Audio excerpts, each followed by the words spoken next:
Selamat datang di channel Berhoror, channel yang akan bercerita horor yang penuh misteri kepada kalian.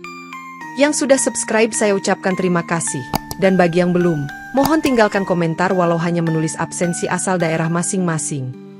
Mbak Ina yang baru saja lulus dari jurusan perhotelan di sebuah universitas ternama di Jakarta merasa sangat bangga ketika akhirnya diterima bekerja di sebuah resor mewah di Bali. Sementara ayahnya menatap dengan raut khawatir karena ia tidak menyukai gelagat Reza, pacar Mbak Ina yang seorang perwira polisi.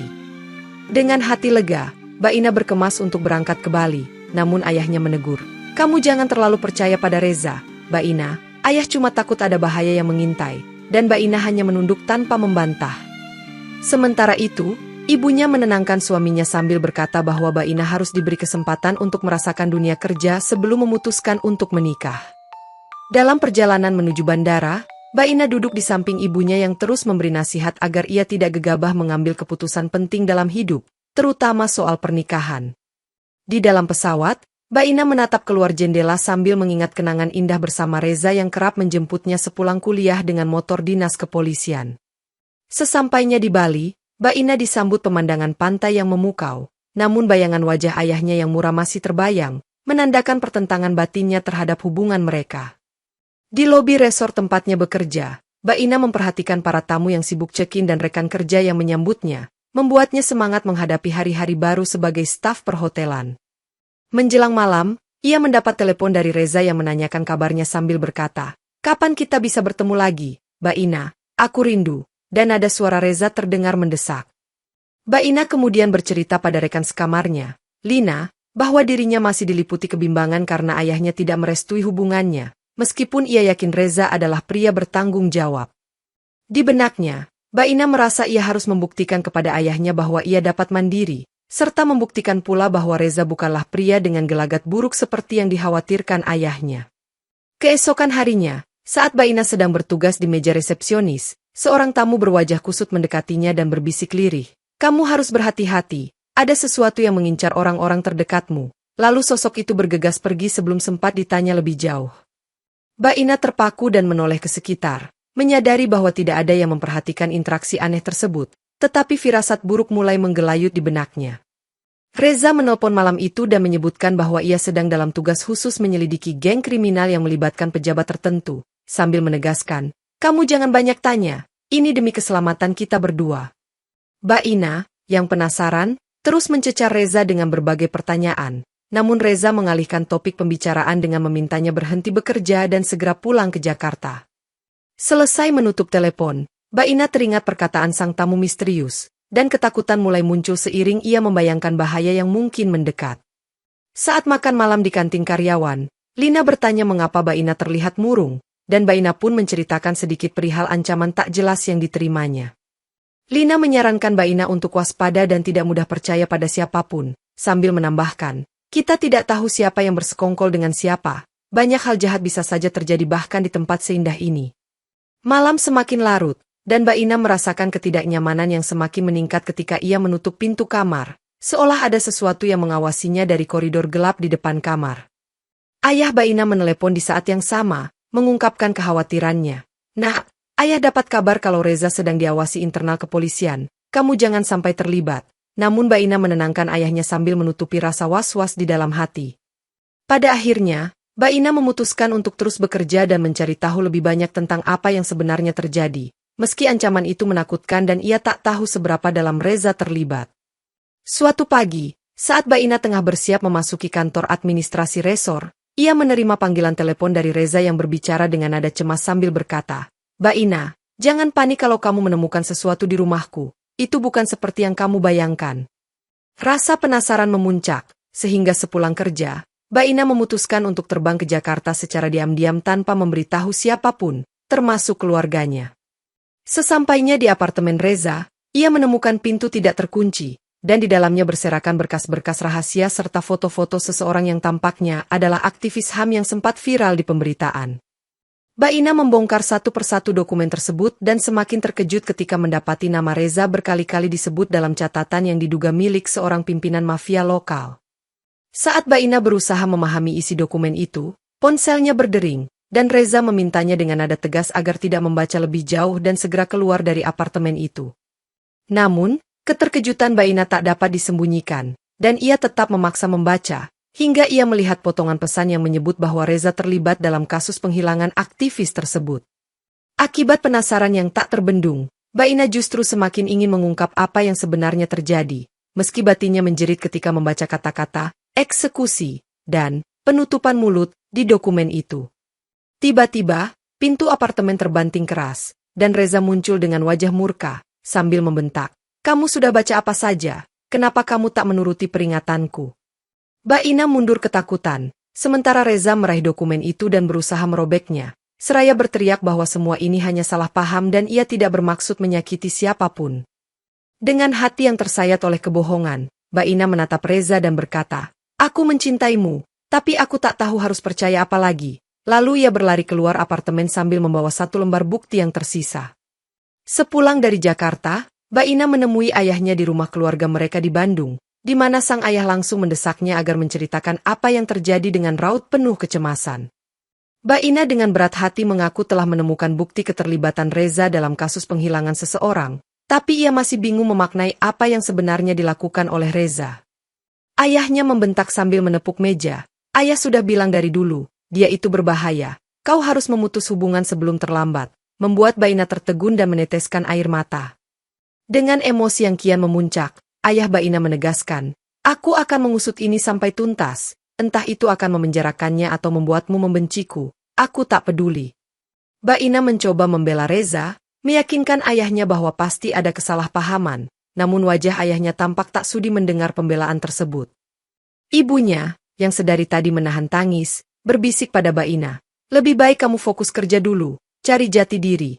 Nak, jangan ambil keputusan terburu-buru tentang pernikahan."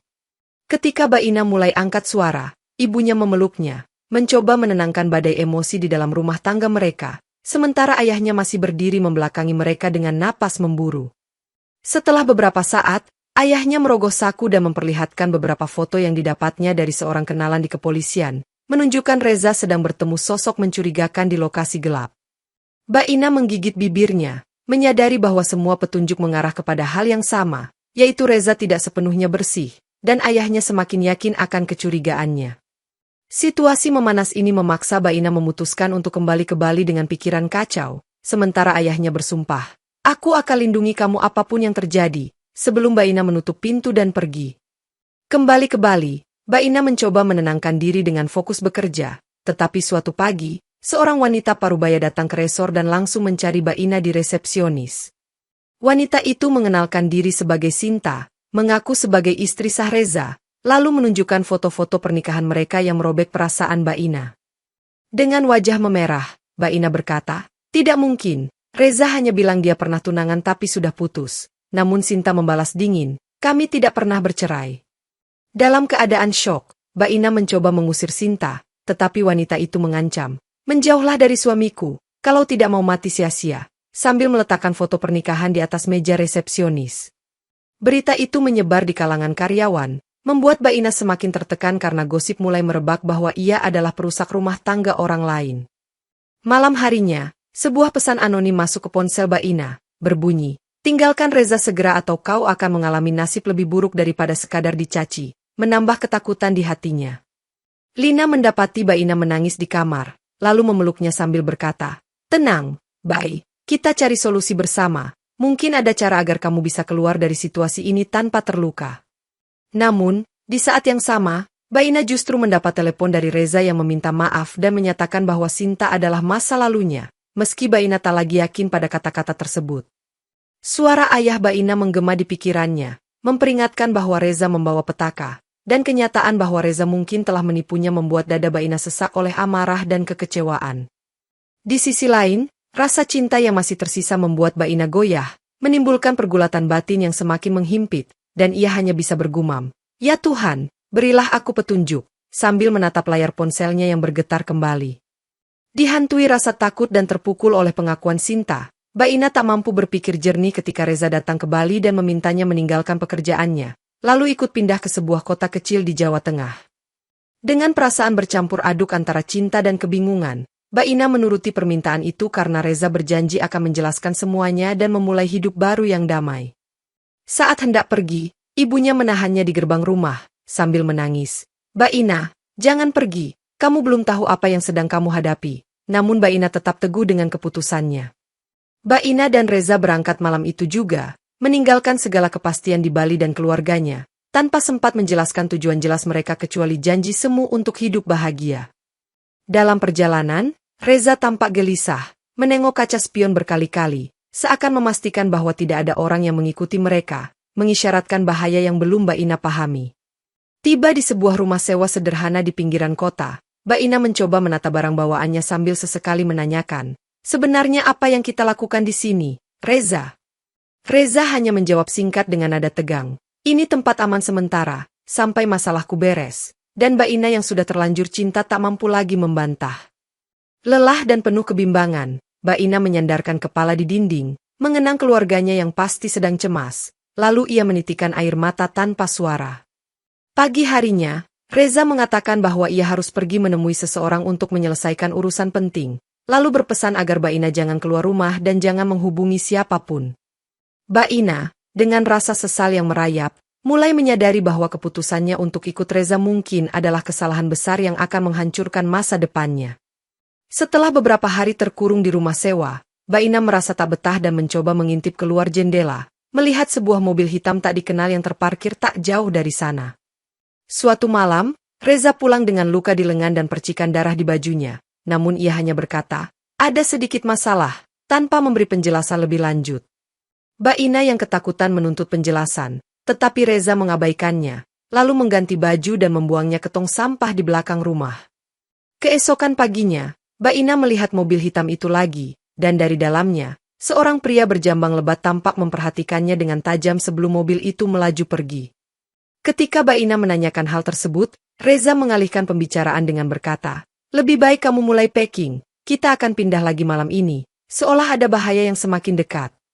Mbak Ina, yang sudah terjebak dalam situasi berbahaya, hanya bisa menurut sambil kembali menahan tangis karena tak bisa menghubungi ayahnya atau ibunya. Saat tengah malam, ketika mereka hendak berangkat, sekelompok orang bersenjata tiba-tiba mengepung pekarangan, menuntut agar Reza keluar. Dengan nekat, Reza menembak salah satu dari mereka tanpa peringatan, memicu baku tembak singkat di halaman, sementara Mbak Ina bersembunyi di balik sofa dengan jantung berdetak kencang. Darah terlihat di mana-mana. Dan Mbak Ina menyadari sisi gelap Reza yang selama ini berusaha ia abaikan. Pembunuhan itu dilakukan tanpa ragu sedikit pun. Dalam kepanikan, Reza menarik tangan Mbak Ina, menyeretnya masuk ke mobil, dan mereka melarikan diri menembus malam, meninggalkan jejak berdarah di belakang mereka. Mereka tiba di sebuah gubuk terpencil di tepi hutan, di mana Reza mengatakan pada Mbak Ina, untuk sementara kita aman di sini, jangan coba-coba keluar tanpa seizinku. Mbak Ina merasakan kegelisahan luar biasa. Seolah telah memasuki penjara tak kasat mata yang mengurungnya dalam rantai ketakutan dan ketergantungan pada Reza. Reza mulai menunjukkan sikap kasar, melarang Mbak Ina berbicara dengan orang luar dan mengintimidasi dengan ancaman bahwa keluarganya akan dibunuh jika Mbak Ina nekat kabur. Suatu malam, Mbak Ina memberanikan diri untuk bertanya, kenapa kita harus terus hidup begini? Apa yang sebenarnya kau sembunyikan? Namun Reza hanya membalas tatapan itu dengan pandangan dingin. Di sela ketakutan, Mbak Ina sesekali mendengar suara tangisan binatang hutan dan derit pohon yang diterpa angin, menambah nuansa suram dalam persembunyian mereka. Ketika Mbak Ina mencoba membuka jendela demi melihat cahaya bulan, Reza menegurnya tajam dan menutup tirai, jangan biarkan mereka tahu kita di sini. Tekanan mental ini membuat Mbak Ina nyaris gila, namun ia teringat pesan ibunya, bahwa ia harus kuat menghadapi situasi apapun yang terjadi dalam hidup. Beberapa kali, Mbak Ina hampir berhasil meraih ponselnya untuk menghubungi sang ayah, tetapi Reza selalu mengawasi ketat gerak-geriknya sehingga usahanya gagal. Dalam keputusasaan, Mbak Ina mulai berbicara pada dirinya sendiri, mendoakan agar ada orang yang menemukannya, meski ia sadar tidak mungkin orang sembarangan menembus hutan lebat ini. Perasaan terkurung ini kian menekan mental Mbak Ina, hingga ia berjanji pada dirinya sendiri, suatu hari, aku akan lepas dari cengkeraman Reza, walaupun nyawaku taruhannya. Pada suatu malam, Mbak Ina mendengar suara berita dari radio kecil milik Reza yang sedang menyala, melaporkan perkembangan penyelidikan besar atas pembunuhan aktivis HAM yang diduga melibatkan oknum polisi. Suara penyiar menyebutkan bahwa Reza kini menjadi tersangka utama dan sedang diburu oleh kepolisian serta organisasi mafia yang merasa dikhianati. Mbak Ina tercekat, menyadari bahwa berkas dan foto yang dulu ditemukannya di apartemen Reza bukan sekadar koleksi data biasa, melainkan bukti nyata kejahatan serius. Ingin tahu lebih lanjut, Mbak Ina mencari kesempatan untuk memeriksa barang-barang Reza, dan akhirnya ia menemukan catatan harian tersembunyi di bawah kasur. Catatan itu berisi rencana detail tentang cara menyingkirkan saksi-saksi dan bahkan mencantumkan namanya sendiri sebagai ancaman yang harus dihilangkan agar rahasia aman. Tubuh Mbak Ina gemetar hebat saat menyadari bahwa Reza berencana membunuhnya setelah semua urusan kriminalnya tuntas, dan ia hampir tak bisa bernapas karena rasa takut. Di tengah kepanikan, Mbak Ina mengambil catatan itu dan menyembunyikannya di balik rak kayu, berniat menjadikannya senjata pamungkas jika suatu saat ia berhasil melarikan diri. Tiba-tiba, Reza muncul dan bertanya dengan curiga, "Apa yang sedang kamu lakukan di sini, Mbak Ina?" Dan Mbak Ina mencoba tersenyum sambil menjawab, "Aku hanya mencari kain lap untuk bersih-bersih."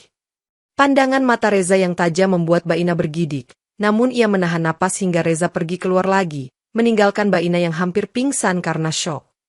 Malam itu, Mbak Ina sadar sepenuhnya bahwa ia harus segera bertindak, atau nyawanya akan hilang di tangan pria yang pernah ia cintai. Di tengah hujan deras, Mbak Ina nekat mencuri ponsel Reza yang tertinggal di atas meja, lalu menghubungi ayahnya dengan suara bergetar.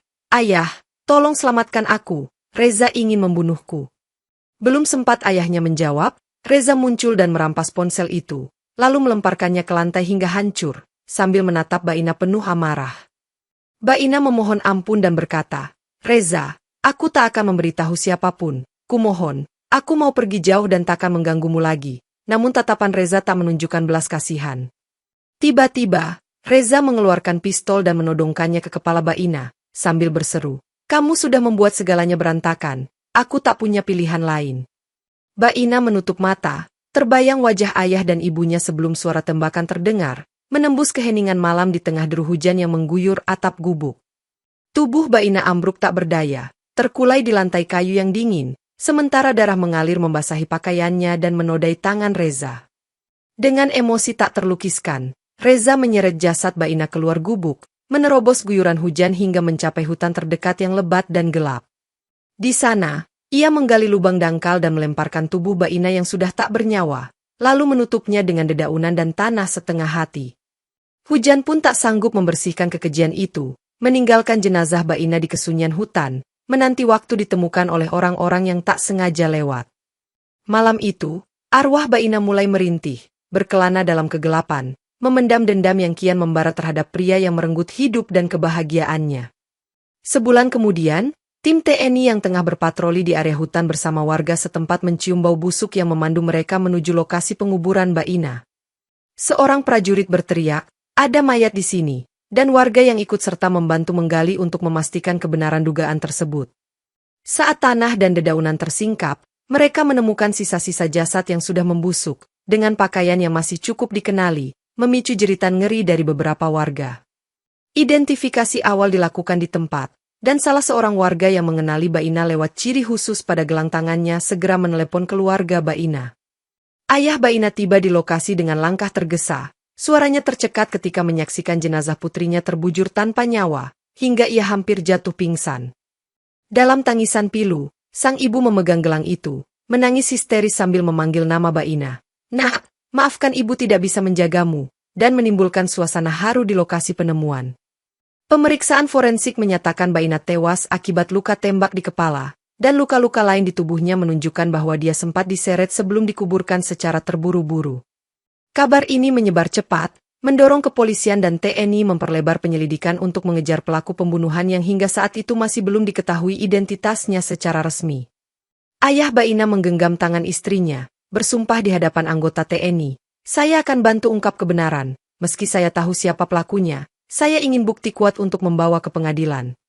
Dengan penuh duka, warga mengevakuasi jasad Mbak Ina, membawanya ke rumah sakit untuk autopsi dan persiapan pemakaman yang layak, meski air mata terus mengalir di setiap langkah mereka. Dalam tidur malamnya, Reza dihantui sosok Mbak Ina yang bermandikan darah, menatap dengan tatapan penuh amarah sambil mengucapkan, "Kau akan membayar semua dosamu." Seketika terbangun dengan keringat dingin, Reza tersadar bahwa bayangan Mbak Ina terus muncul, bahkan ketika ia menutup mata dan berusaha melupakan kejadian itu. Tidak hanya Reza, Beberapa orang yang pernah membantu atau mengetahui kejahatan Reza juga mulai mengalami gangguan, seperti mendengar bisikan dan suara tangisan perempuan di tempat-tempat sepi. Di sisi lain, Ibu Baina sering bermimpi melihat Baina dalam balutan gaun putih kotor, dengan wajah sendu yang memanggil, "Ibu, tolong aku," membuat sang ibu terjaga dengan air mata setiap malam. Warga setempat mulai berbisik bahwa arwah Baina gentayangan karena kematiannya yang tragis belum terungkap sepenuhnya, dan dendamnya masih terpendam di alam gaib. Saat salah satu rekan Reza yang terlibat dalam kasus mafia ditemukan tewas dengan ekspresi ketakutan di wajahnya, desas-desus bahwa arwah Baina menuntut balas semakin kencang terdengar. Meski tak ada bukti konkret keterlibatan hal gaib, atmosfer mencekam menyelimuti daerah yang sebelumnya tenang, sehingga banyak orang tak berani keluar malam. Reza, yang kini menjadi buronan, merasakan tekanan batin yang hebat, karena bayangan Baina seakan mengikuti kemanapun ia pergi, berbisik di telinganya, "Sampai kapan kau lari?" Beberapa kali ia mendengar langkah kaki mengekori di lorong gelap, serta suara tangisan lirih saat ia mencoba memejamkan mata, menandakan bahwa penyesalan dan ketakutannya semakin menggerogoti. Gangguan ini menjadi teror pribadi bagi Reza dan komplotannya, menandakan bahwa kematian Baina tidak akan begitu saja menjadi rahasia yang terkubur. Di rumah keluarga Baina, sang ibu mulai menunjukkan tanda-tanda depresi berat, kerap mengurung diri di kamar sambil memeluk foto almarhum putrinya.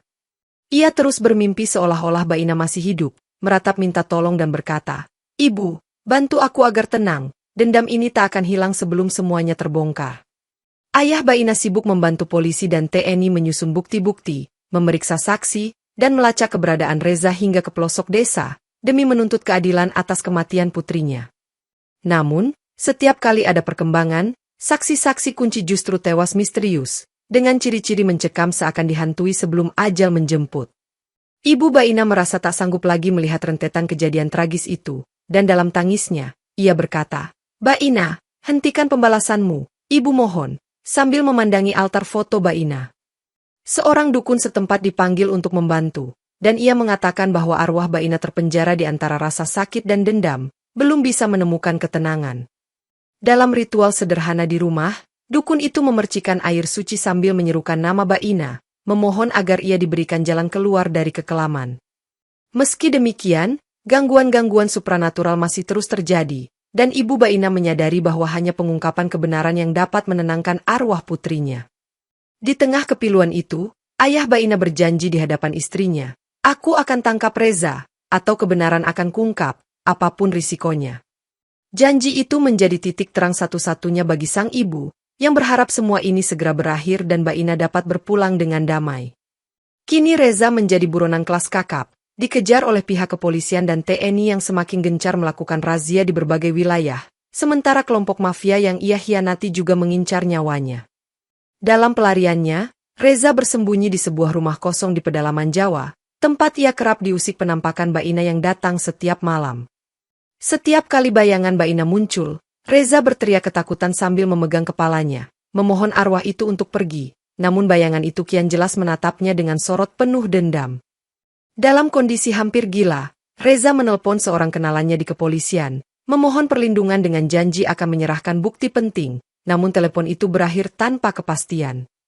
Sementara itu, tim gabungan TNI dan polisi memperoleh petunjuk bahwa Reza terlihat di dekat wilayah tersebut, sehingga mereka segera bergerak dengan senjata lengkap. Reza yang merasa terpojok semakin paranoid, menutup semua jendela dan pintu rumah kosong itu, namun tetap merasa ada langkah-langkah kaki Baina mendekat.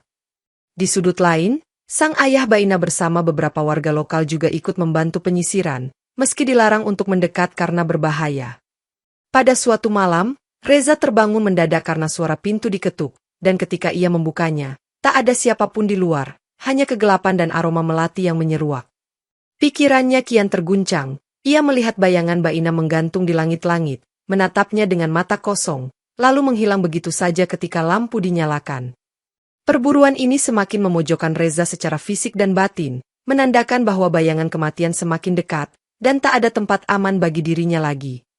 Di tengah rasa kalut, Reza merekam pengakuan melalui kamera ponsel milik seorang penadah barang curian, merinci semua dosa dan kejahatannya, termasuk pembunuhan Baina, dengan harapan mendapat keringanan hukuman. Sambil menangis ketakutan, ia menyebutkan nama para pejabat dan aparat yang terlibat, serta menceritakan detail kotor praktik pemerasan dan pembunuhan yang ia lakukan atas perintah tertentu. Rekaman tersebut bocor ke publik ketika sang penadah menjual ponsel itu ke orang yang tak bertanggung jawab, lalu video itu viral di media sosial, memicu kemarahan masyarakat. Berbagai pihak terlibat merasa terancam, termasuk petinggi polisi korup dan mafia lokal, sehingga mereka pun ikut memburu Reza untuk membungkamnya selamanya. Sementara itu, keluarga Baina menyaksikan video tersebut dengan hati hancur, terungkap dengan gamblang bahwa Rezalah yang menembak Baina sampai mati. Ayah Baina mengadukan rekaman itu ke pihak berwenang, mendesak agar segera dilakukan penangkapan resmi terhadap Reza dan penyelidikan menyeluruh terhadap oknum-oknum terlibat. Di berbagai media, nama Baina terus disebut sebagai korban yang tak berdosa, menimbulkan simpati luas dari masyarakat yang menuntut keadilan. Kekacauan pun meletus di internal kepolisian, banyak anggota dipanggil untuk diperiksa, dan tak sedikit yang mencoba melarikan diri karena takut tertangkap basah. Reza, yang kebingungan, justru terkurung dalam ketakutan dan rasa bersalah, karena ia sadar telah menggali kuburnya sendiri dengan pengakuan yang disebarluaskan itu. Arwah Baina seolah berbisik, keadilan akhirnya mendekat. Saat aura pengungkapan dosa ini membakar nama Reza di mata publik dan orang-orang yang dulu melindunginya. Di hari ketika Reza akhirnya ditemukan oleh polisi, ia terbaring tak bernyawa di lantai kamar rumah kosong itu, dengan tanda-tanda ketakutan ekstrim di wajahnya, membuat petugas terkejut. Luka-luka di tubuh Reza tidak tampak seperti akibat senjata biasa, sehingga tim forensik kebingungan karena kondisi jasadnya menimbulkan banyak pertanyaan. Kabar kematian Reza tersebar luas. Sebagian orang berspekulasi bahwa mafia telah berhasil membunuhnya, namun beberapa saksi mata bersumpah mendengar suara rintihan perempuan di lokasi kejadian. Sementara itu, arwah Baina seakan mendapatkan kepuasan tersendiri dari kematian Reza, namun masih menyimpan dendam terhadap mereka yang bersekongkol dengannya. Guncangan gaib semakin merebak, orang-orang yang pernah membantu melindungi Reza mulai mengalami kejadian aneh, seperti barang berjatuhan sendiri atau suara langkah kaki di atap rumah. Beberapa dari mereka melapor kepada dukun, namun dukun itu hanya berkata, arwah Baina belum tenang, dendamnya tidak selesai hanya dengan kematian Reza. Pihak kepolisian yang dulunya acuh tak acuh kini jadi kebakaran jenggot, berusaha menenangkan warga, namun kasus ini telah menjadi buah bibir di seluruh penjuru negeri. Seorang perwira polisi senior mendesak pengungkapan tuntas untuk membersihkan nama korps, walaupun berarti harus menelanjangi rekan-rekannya yang terlibat. Di tengah situasi panas ini, ayah Baina menatap kubur putrinya dan berjanji akan terus menuntut balas hingga semua pelaku dan kaki tangan Reza diadili. Meski kematian Reza membawa kelegaan bagi banyak pihak, aroma dendam masih tercium, seakan menandakan bahwa kematian Baina tak boleh dibiarkan sia-sia tanpa pertanggungjawaban total. Berbekal bukti-bukti yang terkumpul, ayah Baina bersama TNI dan kepolisian bersih yang masih setia pada tugasnya menggerebek beberapa lokasi persembunyian jaringan kriminal terkait Reza. Penggerebekan ini membuahkan banyak penangkapan, termasuk perwira polisi korup yang selama ini melindungi Reza dari jerat hukum. Kejadian itu memicu pembersihan internal besar-besaran, dan nama Baina terus disebut sebagai simbol ketidakadilan yang memicu gerakan reformasi di tubuh kepolisian. Meski banyak di antara pelaku telah tertangkap, beberapa figur kunci masih melarikan diri, membuat upaya keadilan terhambat dan menimbulkan rasa frustrasi bagi ayah Baina. Di sisi lain, Ibu Baina masih berdoa di depan altar foto putrinya, berharap agar arwah Baina bisa beristirahat tenang setelah mengetahui bahwa hukum mulai ditegakkan. Namun, gangguan supranatural tetap menghantui para tersangka yang belum tertangkap, seolah menegaskan bahwa dendam Baina belum terpuaskan. Saat seorang tersangka utama tertangkap di perbatasan, ia terlihat meracau bahwa sosok Baina selalu mengikutinya dalam mimpi, memintanya mengakui segala perbuatannya. Kesaksian ganjil ini semakin mempertebal keyakinan warga bahwa arwah Baina benar-benar tidak akan melepaskan mereka yang terlibat dalam pembunuhannya. Ayah Baina menyaksikan penangkapan itu dengan hati bergetar, berterima kasih kepada TNI dan polisi bersih yang telah berjuang tanpa kenal lelah.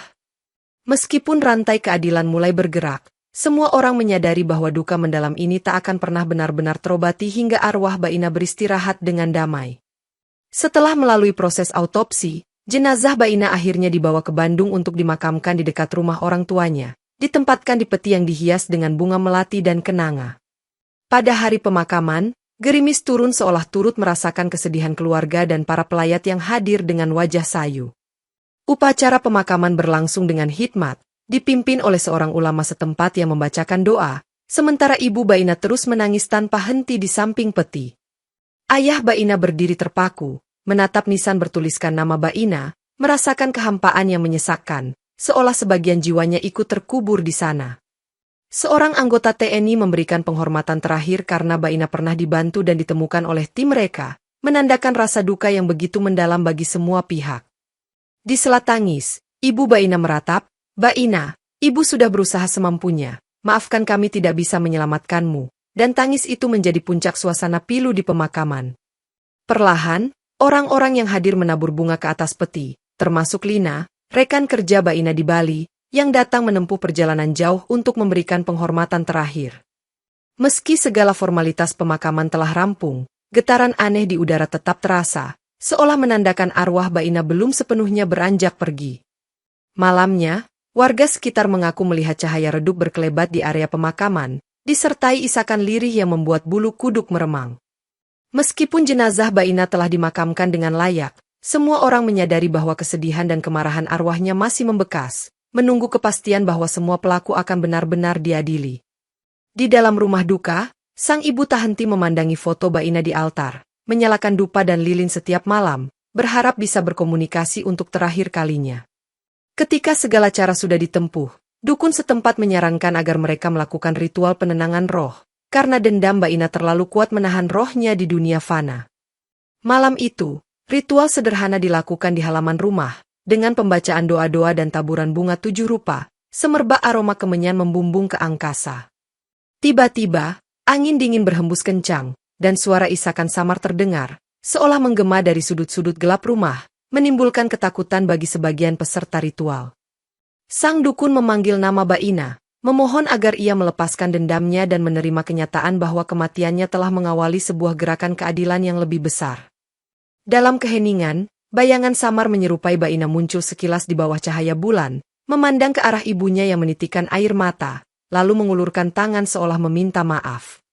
Ibu Baina menangis terseduh, merasakan sentuhan dingin yang tak kasat mata, dan berbisik, "Baina, pulanglah ke sisi Tuhan, maafkan ibu tidak bisa menjagamu dengan baik."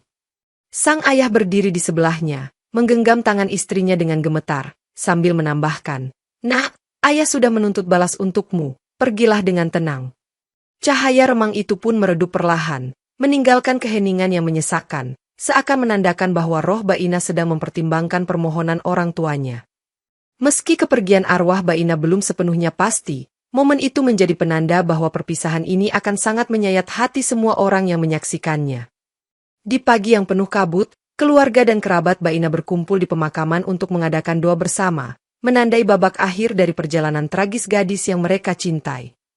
Suasana syahdu menyelimuti area pemakaman ketika ayah Baina menaburkan bunga di atas makam putrinya, sementara ibu Baina menahan tangis di sampingnya.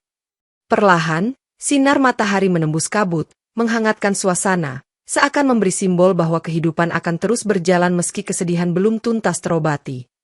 Di sela isak, ibu Baina berucap lirih, "Nak, beristirahatlah dalam damai, ibu akan selalu merindukanmu," dan kata-kata itu diikuti tangis tertahan dari kerabat yang lain. Dalam momen hening yang sakral, mereka seolah merasakan kehadiran arwah Baina, tersenyum sendu sebelum melayang pergi menuju tempat yang lebih tenang. Ayah Baina menatap langit, membayangkan putrinya yang kini mungkin sudah bebas dari penderitaan dunia, dan berdoa agar arwahnya diterima di sisinya.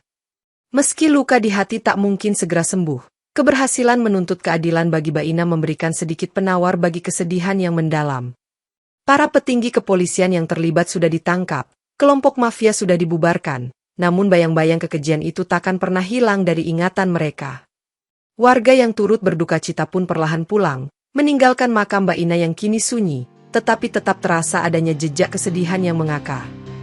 Dalam keabadian, Baina pergi dengan air mata yang mengering, meninggalkan dunia fana penuh konflik dan pengkhianatan, berpamitan untuk selamanya, sementara tangis keluarga menjadi penutup kisah tragis ini.